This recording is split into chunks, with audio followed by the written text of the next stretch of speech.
There is one thing in my life which I feel I have never had enough of. Money. Yes, you're right. But let me rephrase. There are in fact two things in my life that are short in supply. The first one, as everyone knows, is money, while the second is sleep. As a person who focuses on the present, the thing that I need the most is just a good night of sleep. Seriously. When the first screech of your alarm enters your ear, what is your expression?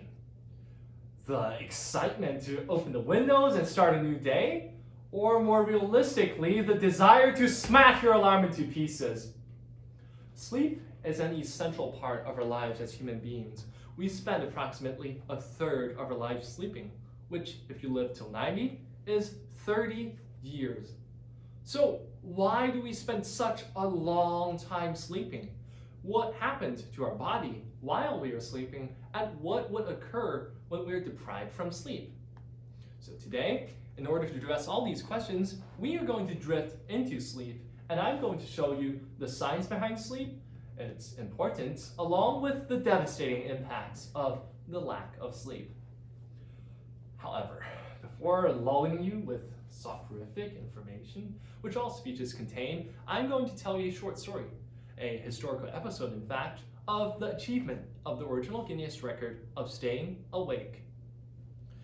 On January 20th, 1959, a disc jockey named Peter Tripp decided to start a challenge to raise money for charity. He is going to stay up for 200 hours. He started his challenge in a transparent box in Times Square, New York, and his stunt was broadcast over television. During the first 2 days, Tripp acted like a normal human being. He joked around with his audience and did his job as a DJ. However, as time passed by, the doctors found out that it became harder and harder to keep Tripp awake. Tripp would try to trick the doctors by telling them that he is just going to the bathroom while attempting to sleep during the process. Then, after the third day, his personality changed drastically. He began to abuse everyone around him, including people whom he'd known for years. Along with this change in personality, the doctors also found out that Tripp's body temperature began to decrease. And after the fifth day, he started to hallucinate. He saw all these mysterious figures flying in the sky, and he mistook one of his doctors for an assassin. Later, the doctors found out that this hallucination is actually caused by Tripp's brain entering a state of dream while he is still, technically speaking, awake, and this hallucination reoccurred during every 90 minutes. So, if I got this right, Tripp is daydreaming. Well, finally, after 201 long hours of restless suffering, Peter Tripp ended his challenge and slept for almost a whole day. Though later he claimed that nothing was affected, according to his wife and close friends though, he changed from a good-natured young man into a drowsy person, and later he lost his job and got divorced. Though this change in personality could be in part attributed to the use of drugs during the last 60 hours, the impact of this lack of sleep is still devastating. Now, sleep is a natural state of the body where muscles and sensory organs are relatively inactive and the human brain is relatively unconscious. A cycle of sleep, which is generally 90 minutes, is divided into 4 different stages and 2 main modes. Rapid eye movement sleep, known as REM sleep, which occurs at stages 4, and non-REM sleep, which occurs at stages 1 through 3. Though these 2 modes are similar in the way that the body repairs its muscles, bones, and memories consolidate, it is the activity of the brain that separates. So in REM sleep, the brain is super active, and though they are close, the human eyes are constantly moving in their sockets as if the human is awake. And also the brain will generate desynchronized brainwaves with various amplitudes just as its awakened state. People are also more likely to dream during REM sleep, and according to experiments, they are likely to give out lucid descriptions of their dreams when they were awakened during REM. The non-REM sleep, on the other hand, is the part where the human mind is very stable and unmoving. So during stages 1 and 2 of non-REM sleep, known as light sleep, The body's heart rate and temperature will gradually decrease as it becomes prepared to be repaired in stage 3, deep sleep. In this stage, the body will not only repair itself in drastic rates, cerebrospinal fluids will also flow from the spinal cord into the brain and wash away harmful substances such as toxic proteins. And finally, as sleep moves into further cycles, because all parts of the body are repaired, REM sleep begin to take over larger and larger parts of every sleep cycle. The desire of sleep is caused by the homeostatic pressure, which is the feeling of fatigue that accumulates during hours of wakefulness. The circadian rhythm, also known as circadian clock, is a system that counteracts it by providing support for wakefulness during the early evening. However, in the late evening, as the circadian clock subsides, the homeostatic pressure will move in and induce sleepiness.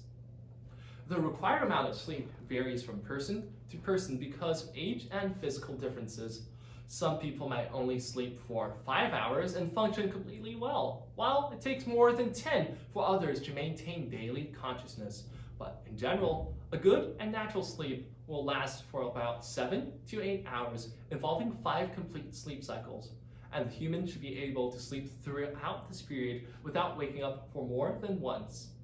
The quality of sleep could also be measured by the length of stage 3 non-REM sleep, because as the most important part of a sleep cycle, it takes more than 1.5 hours of deep sleep to repair all parts of the body.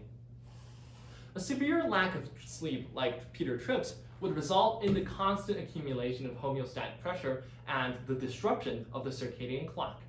After 5 whole days of constant accumulation, the body would reach a point where the brain is actually asleep while the person is technically awake. So this is why Tripp saw all these mysterious figures, because it's basically his brain entering REM sleep and dreaming during that period.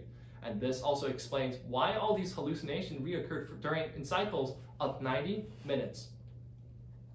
Now, when you don't get enough sleep, which adds numbers to your sleep debt account, serious impacts happen. For example, minimal cerebrospinal fluids will flow into your brain, which results in the accumulation of toxic proteins. And this will lead to serious diseases such as Alzheimer's. The lack of sleep will also affect the release of insulin, which is the substance that controls glucose levels within the body's bloodstreams, and this will cause obesity and diabetes. And also in general, sleep debt will weaken the immune system and create tension within the body's bloodstreams, and this will expose the person to a higher risk of getting heart disease. Now, as we step out of sleep and recall what we have just experienced in the past few minutes, I hope that next time when you see a family member or a friend who stays up all night, please tell them the story of Peter Tripp and remind them of the importance of sleep. And I am going to end with the wisdom of William Shakespeare, who did not need the science to understand sleep's importance. Innocent sleep. Sleep that soothes away all our worries. Sleep that puts each day to rest. Sleep that relieves the weary laborer and heals hurt minds. Sleep, the main course of life's feast, and the most nourishing. Thank you very much.